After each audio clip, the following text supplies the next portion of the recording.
안녕하십니까? 오늘은 아주 기분 좋고 감사하고 기쁜 날입니다. 왜 그런지 아십니까? 생각해 보세요. 우리를 구원하신 하나님을 예배하는 복된 주일이기 때문입니다. 여기에 우리 따이무라주 형제님이 생환해서 또 함께 예배하게 돼서 더 기쁩니다. 또 봄이 돼서 신입생들이 입학하는 신학기이기 때문이죠.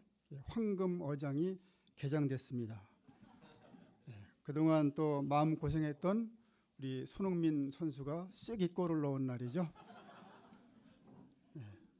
이 시간 우리도 이 말씀을 통해서 세상 정욕과 또 경건하지 않은 것을 다 버리고 새롭게 마음의 결단을 하고 하나님 안에서 새로운 출발을 하는 시간이 되기를 기도합니다. 좀 서론이 길어졌습니다. 오늘 디도서 2강 말씀의 제목은 선한 일을 열심히 하는 하나님의 백성입니다. 다 함께 요절 2장 14절을 읽어보겠습니다. 시작. 그가 우리를 대신하여 자신을 주심은 모든 불법에서 우리를 속량하시고 우리를 깨끗하게 하사 선한 일을 열심히 하는 자기 백성이 되게 하려 하심이라. 1장에서 바울은 디도에게 장로와 감독을 세워 성도들을 바른 교훈으로 권면하고 거슬러 말하는 자들을 책망하여 성도들을 믿음 위에 견고히 세우도록 도왔습니다. 오늘 말씀은 성도들에게 요구되는 경건한 삶을 어떤 것이며 그러한 삶을 살게 하는 원동력과 우리를 구원하신 목적에 대해 가르쳐 줍니다. 이 시간 실제 삶에서 실천해야 할 바른 덕목에 대해 배우고 선한 일을 열심히 하는 하나님의 백성으로 살기를 기도합니다. 제1장 바른 교훈에 합당한 것을 말하라. 2장 1절에서 10절입니다. 당시 거짓 교사들은 잘못된 교훈으로 성도들을 혼란에 빠뜨렸습니다. 이에 바울은 디도에게 바른 교훈에 합당한 것을 말하라 권면합니다. 바른 교훈에 합당한 것은 바른 교훈에 어울리는 행동이나 삶을 의미합니다. 바른 교훈대로 살 때 회개에 합당한 열매를 맺어 예수님의 성품과 인격을 닮은 사람으로 성장하게 됩니다. 바울은 디도에게 특별히 5계층의 사람들을 가르치라고 권면하고 있습니다. 첫째, 나이 많은 남자들에 대한 가르침. 나이 많은 남자들은 다른 사람들에게 본을 보여야 할 위치에 있습니다. 우리 2절 말씀을 나이 많은 우리 시니어 목자님들, 60세 이상의 시니어 목사님들이 큰 소리로 읽어보겠습니다. 시작. 늙은 남자로는 절제하며 경건하며 신중하며 믿음과 사랑과 인내함에 온전하게 하고. 여기에서 절제하라는 것은 언행심사를 조심하라는 뜻입니다. 나이가 많아지면 생각이 굳어지고 고집이 세져서 좀처럼 다른 사람의 말을 들으려고 하지 않습니다. 제 얘기를 하는 것입니다. 내가 왕년에는 이런 일을 했지, 나 때는 말이야 하면서 경험에 기초한 자기 주장만 늘어놓기 쉽습니다. 베드로전서 5장 3절은 말씀합니다. 여러분에게 맡겨진 양태를 지배하려 들지 말고 오히려 그들의 모범이 되십시오. 현대인의 성경 버전입니다. 본을 보이는 적극적인 삶이 부족하면서 훈계만 한다면 주변 사람들을 힘들게 합니다. 과거의 경험보다 하나님 앞에서 현재의 위치에 걸맞은 성숙한 믿음과 인격으로 섬기는 삶을 살 때 좋은 영향을 끼치게 됩니다. 다음으로 경건해야 합니다. 이것은 존경받을 만한 품위와 덕을 갖추라는 것입니다. 그리고 신중해야 합니다. 신중은 분별력을 갖고 매사에 올바르게 판단하는 것입니다. 신중은 나이 많은 남자뿐 아니라 나이 많은 여자들, 젊은 남자들에게 공통으로 요구되는 중요한 덕목입니다. 그리고 믿음과 사랑과 인내함에 온전해야 합니다. 나이 들어 몸은 쇠약해 가지만 내면은 더 성숙해지고 강해져서 하나님의 사랑으로 겸손히 섬기고 시련의 때에도 소망 가운데 인내의 본이 되어야 합니다. 이런 성숙한 자가 되기 위해서는 끊임없는 자기 발견과 영적 투쟁이 필요합니다. 우리가 정체되지 않고 부단히 주님을 닮기 위해서 애쓰는 자들이 되어야 하겠습니다. 성도들은 이런 나이 많은 사람을 존경하고 본받게 될 것입니다. 둘째, 나이 많은 여자들에 대한 가르침. 3절과 4절 전반절들을 나이 많은 시니어 사모님들 몇 분 안 되시기 때문에 좀 낮춰서 55세 이상의 우리 사모님들과 우리 어머님 두 분들이 한번 같이 읽어보겠습니다. 시작.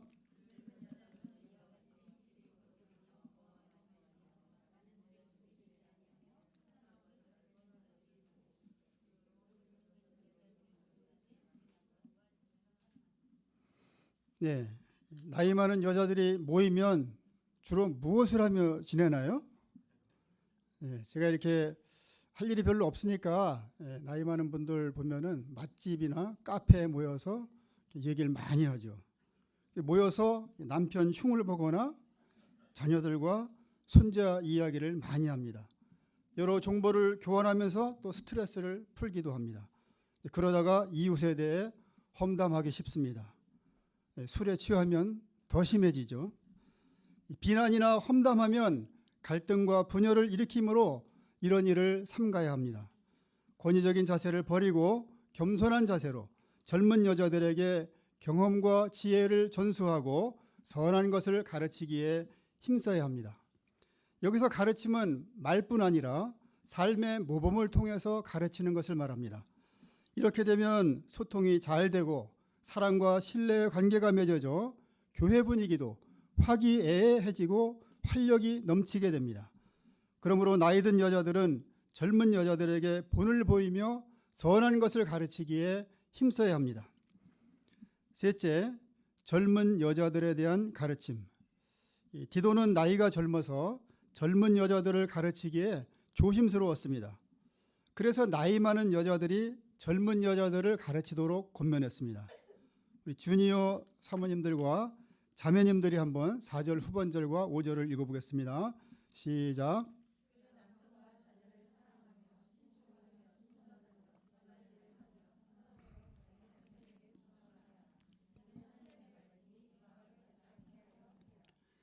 네, 당시 거짓 교사들의 잘못된 가르침으로 많은 가정이 무너졌습니다. 이런 상황에서 젊은 여자들은 가정을 지켜야 합니다. 바쁘다고 남편이나 자녀들을 소홀히 해서는 안 됩니다. 책임감을 갖고 사랑으로 잘 섬겨야 합니다. 밥도 잘 먹여주고 설거지도 열심히 하고 청소도 해야 되겠죠. 남편이 부족하다고 무시한다든지 하면 안 됩니다. 범사에 복종해야 합니다. 남편 사랑만 받으려 하지 말고 남편이 하나님 역사를 잘 섬기도록 통역해야 합니다. 이때 남편은 아내를 사랑하게 되고 자녀들은 부모의 사랑 안에서 하나님을 경외하고 순종하는 사람으로 자라게 됩니다. 하나님 안에서 건강한 가정으로 세워지게 됩니다. 넷째, 젊은 남자들에 대한 가르침. 주니어 목자님들과 우리 형제님들이 6절을 같이 읽겠습니다. 시작. 너는 이와 같이 젊은 남자들을 신중하도록 권면하되. 제일 짧습니다. 근데 한 가지 신중하라는 말에 모든 것이 다 포함되기 때문입니다. 젊은 남자들은 혈기와 야심이 많고 또 탐욕 등 죄의 유혹을 많이 받습니다. 당시 성적으로 문란했기 때문에 정욕의 유혹에 넘어가 돌이킬 수 없는 불행에 빠지기 쉬웠습니다. 그래서 신중하게 자기를 통제하도록 권면해야 합니다. 우리 선교사님들이 현지인보다 언어는 잘하지 못하지만 그들이 순종하는 이유는 선교사님들의 헌신된 삶을 통해 은혜를 받기 때문입니다. 100마디의 가르침보다 먼저 삶을 통해 본을 보일 때 젊은이들을 올바른 삶으로 이끌 수 있습니다. 다섯째, 종들에 대한 가르침. 다 함께 9절과 10절 읽어보겠습니다. 시작. 그는 저기 성전들에게 내 범사에 순종하여 기쁘게 하고 거슬러 말하지 말며 훔치지 말고 오히려 모든 참된 신실성을 나타내게 하라. 이는 범사에 우리 구주 하나님의 교훈을 빛나게 하려 함이라. 당시 복음을 영접하고 하나님의 자녀가 되었다고 해서 종들이 주인에게 순종하지 않고 질서를 깨는 일들이 있었습니다. 이에 대해 바울은 종들이 주인과의 질서를 깨트리지 않고 주인에게 순종하도록 권면한 것입니다. 종은 주인이 보든 보지 않든 하나님 앞에서 양심적으로 정직하게 행해야 합니다. 우리가 잘 아는 야곱은 외삼촌에게 결혼 사기를 2번이나 당해서 그죠? 그 아내를 위해서 14년, 또 양떼를 위해서 6년, 총 20년을 일했습니다. 그런데 외삼촌은 품삯을 10번이나 변경했습니다. 노동력과 임금을 착취당할 때 억울하고 분해서 외삼촌의 양을 발로 차거나 지팡이로 때릴 수 있습니다. 또 외삼촌의 양을 훔치거나 대충 일할 수도 있었습니다. 그러나 야곱은 오히려 짐승에게 찢겨 죽거나 도둑 맞은 양들까지 다 변상해 주었습니다. 더위와 추위에 시달리며 눈 붙일 겨를도 없이 외삼촌을 위해서 충성스럽게 일했습니다. 하나님은 이런 야곱의 고난과 수고를 보시고 외삼촌을 책망하고 야곱은 영육간에 넘치도록 복을 부어 주셨습니다. 우리가 어디서나 이런 자세로 일할 때 믿는 자로서 좋은 영향을 끼치고 하나님의 복을 받고 하나님께 영광을 돌리게 될 것입니다. 이상에서 바울은 디도가 교회 구성원들에게 바른 교훈에 합당한 것을 가르치도록 했습니다. 우리 모임은 10대에서 80대까지 나이 많은 세대와 젊은 세대가 공존하고 있습니다. 나이 많은 세대는 젊은 세대를 포용하고 바른 교훈을 잘 가르치고 본을 보이는 생활을 하기를 기도합니다. 젊은 세대는 나이 많은 세대를 존경하고 겸손히 잘 배우며 신실한 믿음의 사람으로 성장하기를 기도합니다. 르호보암이 왕이 되었을 때 여로보암이 와서 솔로몬 시대의 고역과 무거운 멍에를 가볍게 해달라고 요청했습니다. 이때 르호보암은 솔로몬을 섬겼던 원로들, 노장파들이죠. 그들의 자문을 무시했습니다. 그리고 자기와 함께 자란 젊은이들, 소장파들이죠. 그들의 말을 듣고 몽해를 더 무겁게 했습니다. 결국 이스라엘 사람들이 르호보암에게 반기를 들어서 나라는 둘로 쪼개졌고 여로보암이 북이스라엘의 10지파를 다스리고 르호보암은 남유다의 유다지파와 베냐민 지파를 다스리게 되었습니다. 막강했던 국력은 점차 쇠퇴하여 망국의 길을 가게 되었습니다. 영국 속담에 이런 말이 있습니다. 노인 한 분이 사라지면 지려운 장서가 가득한 도서관 하나가 없어지는 것과 같다. 우리는 살면서 많은 시행착오를 겪습니다. 이때 나이 많은 사람의 신앙 경륜과 지혜가 필요합니다. 여기에 젊은이들의 열정과 창의적인 아이디어가 융합될 때 시너지 효과를 낼 수 있습니다. 우리가 세대 간에 가르치고 배우고 교제하며 사랑과 신뢰 속에서 동역하는 성숙한 종들로 성장해 나가기를 기도합니다. 그러면 우리가 바른 교훈대로 살아야 하는 이유가 무엇입니까? 다 함께 5절 후반절, 8절 후반절, 10절 후반절 보십시오. 젊은 여자가 4절과 5절에서 권면한 덕목을 실천할 때 하나님의 말씀이 비방을 받지 않게 됩니다. 디도가 선한 일에 본을 보일 때 대적하는 사람들이 그의 가르침에 잘못이 없다는 것을 알고 부끄러워하게 될 것입니다. 성도들의 바른 삶을 통해 우리를 구원하신 하나님의 말씀이 빛이 나기 때문입니다. 우리가 바른 교훈에 합당한 삶을 살 때 사람들은 이 성도나 교회나 말씀을 비방하거나 공격하지 못합니다. 베드로전서 3장 13절은 말씀합니다. 또 너희가 열심히 선을 행하면 누가 너희를 해하리요. 성도들이 주님의 가르침을 실천할 때 세상의 빛과 소금의 역할을 하게 됩니다. 우리가 어떤 위치에 있든지 바른 교훈을 배우는데 그치지 않고 이를 실천함으로 하나님의 영광을 드러내는 삶을 살기를 기도합니다. 제2장 우리를 구원하신 목적 2장 11절에서 15절입니다. 그러면 우리가 바른 교훈을 실천할 수 있는 원동력은 어디에서 나올까요? 그것은 하나님의 은혜입니다. 11절을 보십시오. 모든 사람에게 구원을 주시는 하나님의 은혜가 나타나. 하나님의 은혜는 예수님을 믿는 사람에게 값없이 주어지는 구원의 은혜를 말합니다. 이 구원의 은혜를 생각할 때 감사하게 되고 이 구원의 은혜를 의지할 때 위로와 힘을 얻어 바른 교훈대로 살 수 있습니다. 이 하나님의 은혜는 택한 자녀들을 구원하실 뿐만 아니라 우리를 양육하십니다. 우리 12절 말씀을 다 같이 읽겠습니다. 시작. 우리를 양육하시되 경건하지 않은 것과 이 세상 정욕을 다 버리고 신중함과 의로움과 경건함으로 이 세상에 살고. 사람들은 정욕적이고 향락적인 삶이 없이는 인생 사는 재미가 없는 줄 압니다. 그런데 구원의 은혜가 임하고 성령께서 함께 하시면 놀라운 변화가 일어납니다. 우리가 바르게 살아가도록 훈련하고 가르치셔서 경건하지 않은 것과 세상 정욕을 다 버리게 하십니다. 그리고 자신의 삶에서 신중한 생활을 하게 하십니다. 무절제하던 자가 분별력을 갖고 내면의 욕망을 제어하여 죄악된 습관에서 벗어나게 하십니다. 이웃과의 관계에서는 의로운 삶을 살도록 양육하십니다. 그래서 자기만을 위해 살던 자가 이웃에게 관심을 갖고 하나님을 사랑하는 마음으로 이웃을 섬기게 됩니다. 하나님과의 관계에서는 하나님을 경외하고 순종하는 삶을 살게 하십니다. 우리가 구원받은 것에 그치지 않고 말씀과 기도로 성령의 다스림을 받음으로 경건하지 않은 것과 세상 정욕을 다 버릴 수 있기를 기도합니다.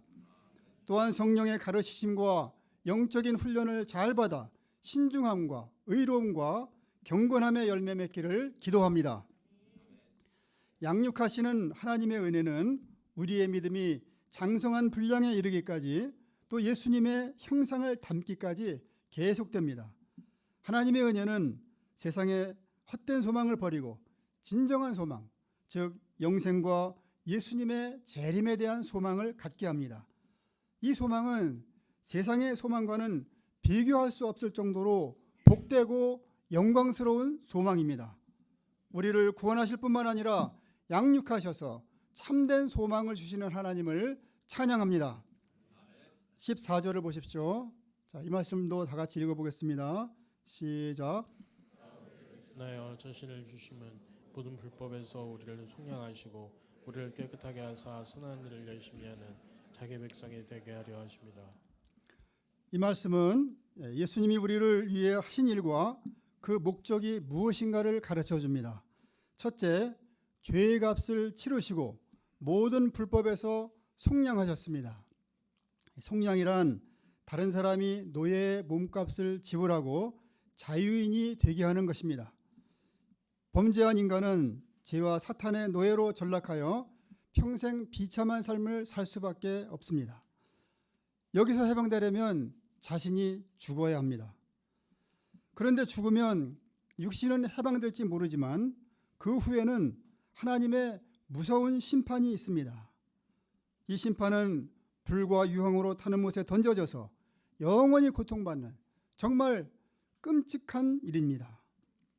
그런데 예수님이 우리의 죄를 대신 짊어지시고 십자가에 달려 피 흘려 죽으심으로 모든 악에서 우리를 깨끗하게 하시고 구원해 주셨습니다.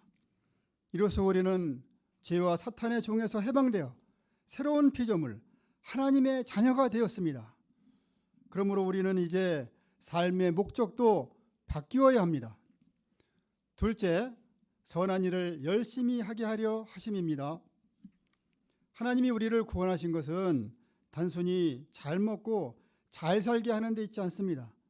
선한 일을 열심히 하는 하나님의 백성으로 살게 하기 위함입니다. 선한 일은 하나님이 원하시는 일, 하나님이 기뻐하시는 일로서 하나님을 예배하고 구원 역사를 섬기는 일입니다. 그러면 목자로 부르심 받은 우리가 힘써야 할 선한 일은 무엇일까요? 예수님은 누가복음 6장 9절에서 선을 행하는 것은 생명을 구하는 것이다 말씀하셨습니다. 세상에 좋은 일이 많이 있지만 죄로 인해 죽어가는 자들의 생명을 살리는 것만큼 시급하고 선한 일이 어디 있겠습니까? 우리가 매주 캠퍼스에 나가 전도하고 1:1로 섬기고 아카데미와 수양회를 하는 것도 생명을 살리기 위해서 하는 일입니다. 나는 지금 무슨 선한 일을 하고 있습니까? 세상 명예와 물질을 얻는데 목숨을 걸고 있지 않은지, 여전히 이기적인 욕심과 즐거움을 채우는 일에 몰두하고 있지는 않은지 돌아보아야 하겠습니다. 하나님은 모든 사람이 다 구원받고 진리를 알게 되기를 원하십니다. 우리가 구원의 은혜를 기억하고 우리를 구원하신 하나님의 뜻을 따라 생명을 살리는 선한 일에 힘쓸 수 있기를 기도합니다. 희대의 살인마 김대두라는 사람이 있었습니다. MZ세대나 대부분 잘 모르실 텐데요. 1975년에 55일 동안 17명을 연쇄 살인하고 감옥에서 사형 집행만 기다리며 살고 있었습니다. 그런데 사형수들의 큰 어머님, 누님으로 불리는 김혜원 권사라는 분이 있었습니다. 김혜원 사모님 여기 계시죠? 이분이 40대 때 교회는 다녔지만 되게 신앙생활에 기쁨이 없고 무기력한 삶을 살고 있었습니다. 그런데 이 김대두의 고향이 남편의 고향과 같은 거예요.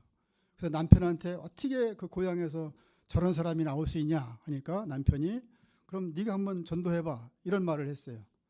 그래서 이 분이 그때 김대두에 대한 이제 신문 기사를 보고 복음을 영접하도록 편지를 썼습니다. 놀랍게도 10일 후에 답장이 왔습니다. 그녀는 김대두를 면회하여 기도해주고 무조건적인 사랑을 베풀었습니다. 김대두뿐만 아니라 한 달에 4번씩 무려 30년 동안 교도소를 찾아가서 사형수 20명을 그리스도의 사랑으로 섬겼습니다. 그들의 흉악한 죄와 가정 문제 등을 들어주고 사랑으로 어루만져 주었습니다. 결국 김대두는 눈물로 회개하고 복음을 영접하여 변화되었습니다. 사형당하기까지 교도소에서 꾸준히 일, 특히 화장실 청소를 도맡아 했습니다.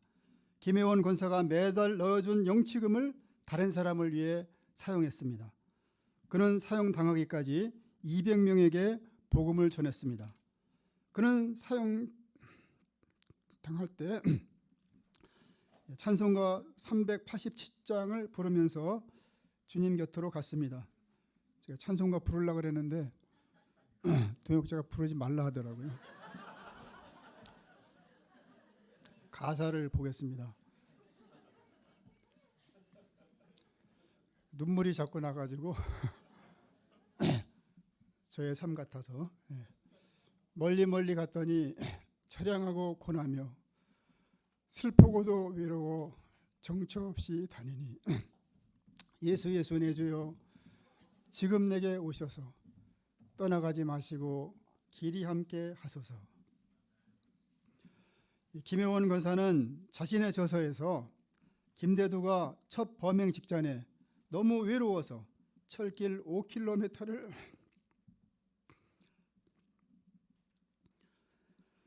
마냥 걸었는데 그때 누군가 그에게 친구가 되어 주었더라면 그의 인생은 달라졌을 것이다 라고 했습니다.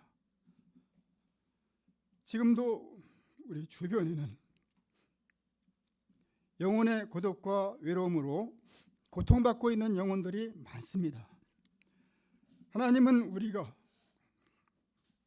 그들의 친구가 되어주고 우리를 통해 그들을 구원하기를 바라십니다. 하나님은 이런 선한 일에 쓰시기 위해 독생자 예수님을 대속제물로 희생시키셔서 우리를 구원하셨습니다. 우리가 구원의 은혜를 기억하고 죄로 인해 죽어가는 사람들을 불쌍히 여기는 마음으로 복음을 전하여 생명을 구하는 선한 일에 힘써야 하겠습니다. 또한 하나님의 뜻을 이루어드리는 생활을 할 수 있도록 열심히 기도하며 영육 간에 도움이 필요한 사람들을 섬겨야 하겠습니다. 우리가 바른 교훈을 잘 듣고 선한 일을 열심히 실천함으로 하나님을 기쁘시게 하는 하나님의 백성으로 살기를 간절히 기도합니다. 15절을 보십시오. 우리 15절을 같이 읽겠습니다. 시작.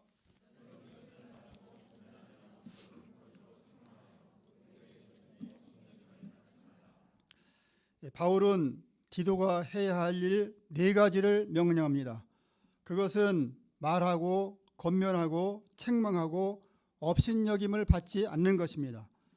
먼저 바른 교훈을 제대로 가르쳐서 바른 교훈대로 살도록 하나님의 권위로 격려하고 책망도 해야 합니다.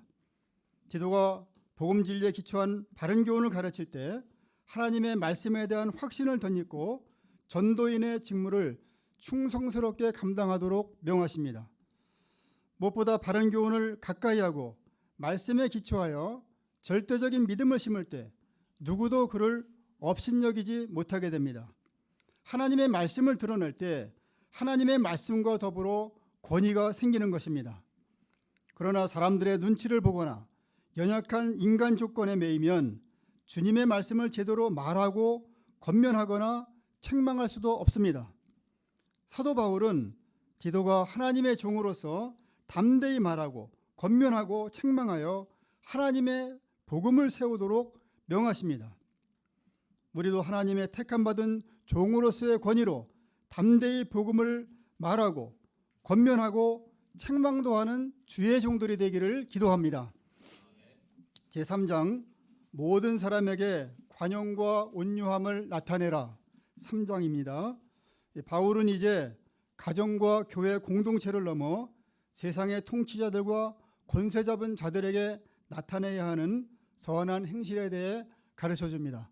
다 함께 1절 2절을 읽어보겠습니다. 시작. 일로 하여금 통치자들과 권세 잡은 자들에게 복종하며 순종하며 모든 선한 일을 행하기를 준비하게 하며 아무도 비방하지 말며 다투지 말며 관용하며 번사의 온유함을 모든 사람에게 나타낼 것을 기억하게 하라. 당시 그레데 사람들은 불순종하고 속이고 거짓말쟁이이고 악한 짐승이며 게으름뱅이라고 했습니다. 이런 죄악된 본성대로 살면 악영향을 끼치게 됩니다. 아무도 전도할 수 없게 되겠죠. 그래서 바울은 세상 지도자들에게 복종하도록 권면했습니다. 이는 통치자들이 정한 합법적이고 정당한 범위 안에서 복종하라는 것입니다. 왜냐하면 세상 권세는 하나님께서 세워주신 것이기 때문입니다. 예수님은 가이사의 것은 가이사에게, 하나님의 것은 하나님께 바치라 하셨습니다. 그러므로 우리는 통치자들이 정한 법과 규칙, 공공질서를 솔선수범해서 잘 지켜야 합니다. 정한 규정대로 세금도 잘 내고 교통법규도 잘 지켜야 합니다. 무단횡단하고 불법 유턴하면 안 되겠죠. 쓰레기 분리수거도 잘 해야 합니다. 구제사업에도 동참해야 합니다. 또 회사, 학교, 가정, 교회 등 이웃에 대해서 선한 일을 할 수 있는 마음의 자세를 갖추어야 합니다. 이를 위해 남을 비방하거나 다투지 말고 남을 배려하며 항상 모든 사람에게 온유한 자세를 가지라 하십니다. 거만하고 진실성이 없는 자세, 버티고 반발하는 사람들에게 분노하거나 손절하기 쉽습니다. 그러나 누구에게나 항상 온유함으로 대하여 실제 삶에서 하나님의 은혜를 나타낼 것을 기억하게 하라 하십니다. 그러면 이렇게 통치자들에게 복종하고 모든 사람에게 관용과 온유함으로 대해야 하는 이유가 무엇입니까? 우리도 과거 구원받기 전에는 세상 사람들과 다를 바가 없었기 때문입니다. 3절을 보십시오. 우리는 영적으로 무지하여 하나님의 말씀에 불순종하고 반발하며 대적하던 자였습니다. 온갖 정욕과 쾌락의 종이 되어 타락한 삶을 살았습니다. 악한 생각과 시기하는 마음으로 서로 미워하며 파멸의 길을 가던 자였습니다. 그런데 하나님의 자비와 사랑으로 구원받고 하나님 나라의 상속자가 되었습니다. 이는 우리의 행위가 아닌 오직 하나님의 긍휼하심을 따라 중생의 씻음과 성령의 새롭게 하심으로 이루어진 일방적인 하나님의 은혜의 역사입니다. 이 은혜를 기억할 때 이웃을 관용과 온유로 대할 수 있습니다. 이때 그들의 마음이 열려 복음을 영접하는 역사가 일어날 것입니다. 8절에서 10절을 보십시오. 바울은 디도에게 거짓 교사들로 인해 두려워하거나 위축하지 말고 확신을 덧입고 바른 교훈을 담대하게 선포하라고 명령합니다. 이때 성도들은 거짓 교사의 가르침에 미혹되지 않도록 조심하게 되고 선한 일에 힘쓰게 될 것입니다. 반면 어리석은 논쟁과 족보 이야기와 분쟁과 율법에 대한 다툼은 피하라고 합니다. 가르치는데도 받아들이지 않고 계속해서 족보나 율법에 관한 변론을 고집하는 것은 헛되고 무익한 것으로서 이런 것으로 모임을 분열시키는 사람은 한두 번 경고한 후에 멀리하라고 하십니다. 12절에서 15절은 바울의 마지막 부탁과 권면입니다.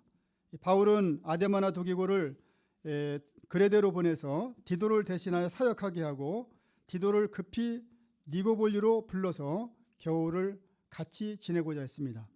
바울은 이 편지를 율법교사 세나와 아볼로 편에 보냈는데 디도에게 그들이 이 편지를 전달하고 다음 여행지로 갈 수 있도록 부족함이 없이 지원하라고 합니다. 그러면서 다시 한번 성도들에게 주님의 일에 헌신하는 사람들을 돕는 가운데 헌신한 종들의 믿음을 배우도록 하십니다. 하나님은 죄와 사탄의 종으로 비참한 인생을 살던 죄인을 예수님의 십자가 보혈로 구원하시고 하나님 나라의 상속자가 되게 하셨습니다. 그리고 이 은혜를 붙들고 직장에서 학생들과 교직원들, 가족과 친척들, 캠퍼스 양 등 대상을 가리지 않고 때를 얻든지 못 얻든지 말씀을 전파하여 생명을 구하는 일에 쓰임받는 인생을 살게 하셨습니다. 본이 되는 선배 목자님들로부터 가정과 직장과 사명의 십자가를 어떤 자세로 감당해야 하는가를 잘 배워서 바른 교훈대로 살도록 동행하여 주셨습니다. 이제 어느덧 저도 나이 많은 남자에 속해 가르치는 위치가 되었습니다. 하지만 본을 보이며 권면하고 숨기기보다 과거를 생각하며 요즘 젊은이들은 우리 때와 달라도 너무 다르다며 적당한 거리를 두고자 했습니다. 올해는 매년 하던 창세기 특공대도 없고 형제팀 GBS도 하지 않게 되어 신경 쓸 일이 줄어들자 잘 되었다고 생각했습니다. 말씀을 묵상하며 쉽고 편한 길을 가고자 하는 자신을 발견하고 회개하게 되었습니다. 제가 하나님이 저를 구원하신 은혜와 목적을 기억하고 선한 일을 열심히 하는 하나님의 백성으로 살기를 기도합니다. 이를 위해 뒷짐을 지고 방관하기보다 자신이 먼저 하나님 앞에서 바른 교훈에 합당한 삶을 살아야 하겠습니다. 말씀과 기도와 섬김의 본을 보이며 가르치기에 힘쓰고 젊은이들이 예수님의 좋은 제자로 성장하기까지 해산의 수고를 감당하는 삶을 살기를 기도합니다. 결론입니다. 우리가 바른 교훈에 합당한 것을 말하라 하는 말씀에 순종하여 나이 많은 세대는 본을 보이며 가르치고 젊은 세대는 겸손히 잘 배워 실천함으로 사랑과 신뢰가 넘치는 성숙하고 건전한 교회가 되기를 기도합니다. 무엇보다 십자가의 보혈로 우리를 구원하신 목적대로 선한 일을 열심히 하는 하나님의 백성으로 살기를 기도합니다. 또한 우리가 모든 사람을 관용과 온유함으로 대하여 믿는 자로서 좋은 영향을 끼치고 하나님의 영광을 드러내는 성숙한 종의 인생 살기를 간절히 기도합니다. 기도하고 마치겠습니다. 거룩하시고 은혜로우신 아버지 하나님, 예수님의 십자가의 보혈로 속량하신 그 크신 은혜와 사랑을 감사 찬송합니다. 저희가 구원의 은혜를 기억하고 바른 교훈에 합당한 삶을 살기를 원합니다. 무엇보다 저희를 구원하신 목적대로 생명을 구하는 선한 일에 힘쓰기를 원합니다. 저희가 죄로 인해 방황하는 영혼들의 친구가 되고 그들이 구원받기까지 영육간에 잘 섬기도록 목자의 심정과 믿음을 더하여 주옵소서. 귀한 말씀 주심을 감사드리며 예수님의 이름으로 기도합니다. 아멘.